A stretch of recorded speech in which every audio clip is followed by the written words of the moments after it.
Hello, Robin. Everyone loves the Drake comic podcast fans here. And we're back continuing our coverage of Knightquest The Search.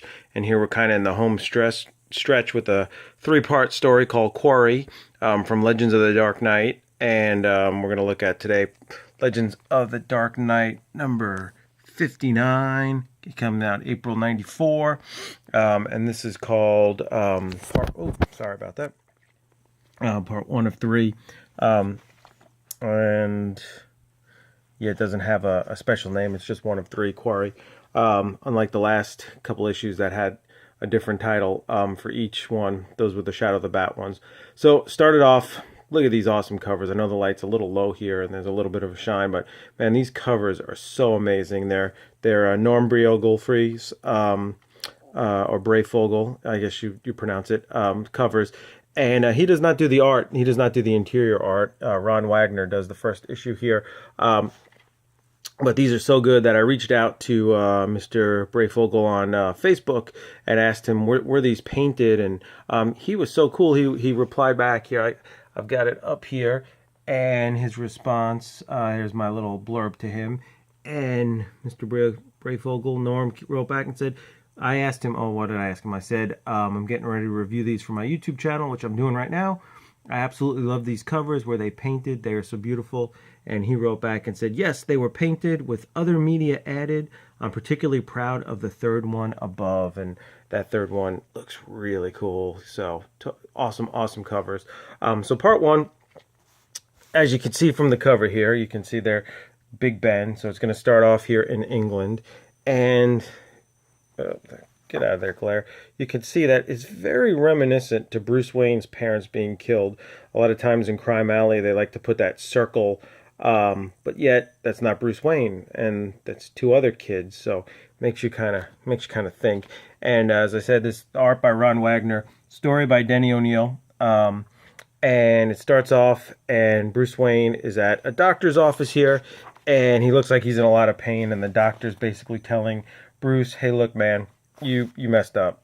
You've been working yourself too hard, and because of that, you're damaging your back, and it's not going to be able to be fixed. And the doctor's not very happy about it. So of course, Alfred thinks like, all right, sir, you got to rest. And Bruce is like, not a chance, man. Look what happened to that village. All right, and Chandra, I can't believe I fell for her. I can't believe I loved her. Is she a bad guy? You know, and right here, did I let my guard down as Batman? Fall in love. And Alfred's a little more skeptical. He's like, well, you know, if Chandra was really this bad, why did they have to capture Tim Drake's dad, Jack Drake? So then we turn to Chandra here, and man, it's not going very good. She is not being treated very nice by Mr. Asp. And even he says here, I abhor violence again. And he says it again one other time right before he stabs her with a needle here. But what's interesting, for the first time, he refers to her twice as sister, which is kind of odd. And so that'll play out a little bit later here. But for a guy who doesn't like violence, he gets kicked right in the you-know-what there. So pretty rough there. And Chandra thinks she can get away, but nope, there's somebody blocking the door. And man, he just lays her out. He just punches her, and then they stab her with the needle. And he basically says, look, that Hemingford Gray guy, let's go after him. Go find him, because he knows more than he lets on. And then we've got, hey, this is like the Tim Drake spread, because we've got an ad for his Huntress story, and then we've got him here doing some work. He gives kind of an update on his dad, although that looks interesting. Tim Drake hair there. Man, a lot happens in this issue. There's a lot here. Gives an update on his dad, and here Tim is being a detective, which is kind of cool. And he does some detective work and realizes that Chandra Kinsolving was actually Sandra Asplin, and that she had been adopted. And then we get Bruce Wayne disguised as Sir Hemingford talking to Tim and getting some advice, or not advice, but information for where Sandra grew up, and what was going on. And when he does that, then Asp's goons come in here and attack him, and Bruce Wayne does some attacks with the cane, and then we had a little bit of fight here, and he tries to gas him, but he was ready for him with the gas mask. But hey, come on, man, this is Bruce Wayne here. Even with a broken back, he's not going to let these guys take him, and we get a little bit of a fight, and he tries to throw a knife, of which Bruce is able to block it, catch it, and throw it back at him. Pretty awesome Batman move there. And so, but you can see after the fight, Bruce is just hobbled in pain. This is not Batman. And so then we go back to Asp and Sandra, and he's saying, "Do you remember your youth?" And we're seeing this guy here, and then he's saying she doesn't want to kill, but then we get a little bit of a foreshadowing. Bruce is flying with Alfred and his cup of tea. You always got to have a cuppa right there, right? Back to America to investigate Sandra's upbringing, and then we get the backstory.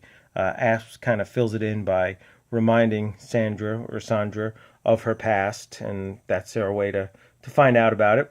And so they had a mom who did nothing, basically, just stood by, while this father, who seemed like a pillar of the community, this really great guy, but really he was awful. He would beat her, he would yell racist and sexist slurs at her, and the mom would just stand by. And one time, young little Asp that's him as a boy, tried to stop. He got slammed to a table, and when Sandra came over to see if he was okay and touched him, their minds connected, and next thing you know, they could heal people. And then the story kind of continues, because now Bruce and Alfred are talking to the mother and getting the story as well.